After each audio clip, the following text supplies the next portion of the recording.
तो देखिए आज हमारा पहला चैप्टर आता है हिस्ट्री का, the first war of independence. उसमें क्या हुआ कि जो ब्रिटिश थे वो इंडिया आए। इंडिया क्या करने आए? ट्रेड करने के लिए आए।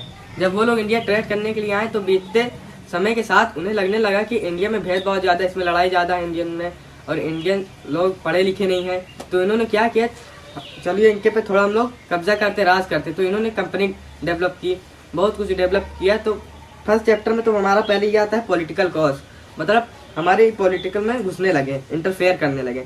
तो इसमें आता है, पहला आता है subsidiary alliance and doctrine of life. ये दो तरह का एक मेथड था जिसमें कि जो ब्रिटिश थे उन्होंने चाहा कि चलो इंडियन से हम थोड़ा बहुत साम्राज्य ले लें, किंगडम उनका ले लें। तो सब्सिडरी अलायंस पहले आया, फिर डॉक्ट्रिन ऑफ लाइफ। ये दो तरह के मेथड थे।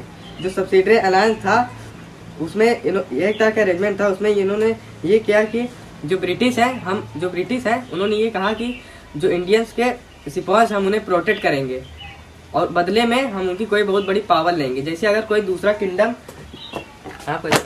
जैसे अगर कोई दूसरा किंगडम किसी किंगडम पे अटैक करेगा तो ब्रिटिश क्या करते थे, इस किंगडम वाले से वो ले लेते थे, इनसे बात कर लेते थे और कहते थे कि अगर तुम्हारे पर कोई अटैक करेगा तो हम तुम्हें उसके बदले प्रोटेक्ट करेंगे। और ये जो थे ये मान जाते थे।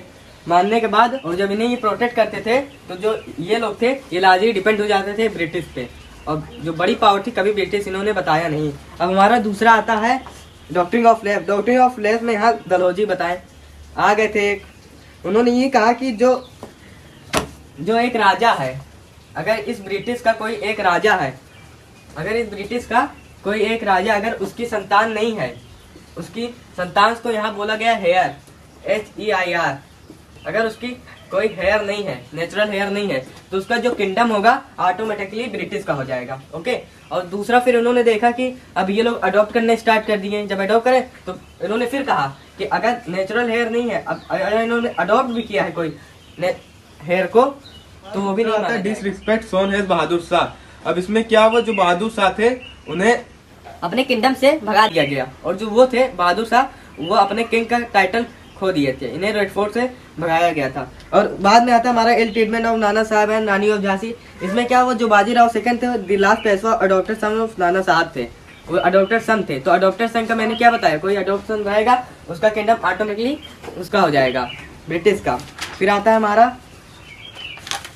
हमारा एब्सेंटीज ऑफ सर्वेंट। इसमें क्या हुआ कि जो इंडियंस बोलने स्टार्ट कर दिए, ये जो ब्रिटिश है हमें मीलों दूर से हमें चला रहे हैं, मीलों दूर से, कहाँ, ब्रिटेन से चला रहे थे, मीलों दूर से चला रहे, और ये इन्हें अच्छा नहीं लग रहा था।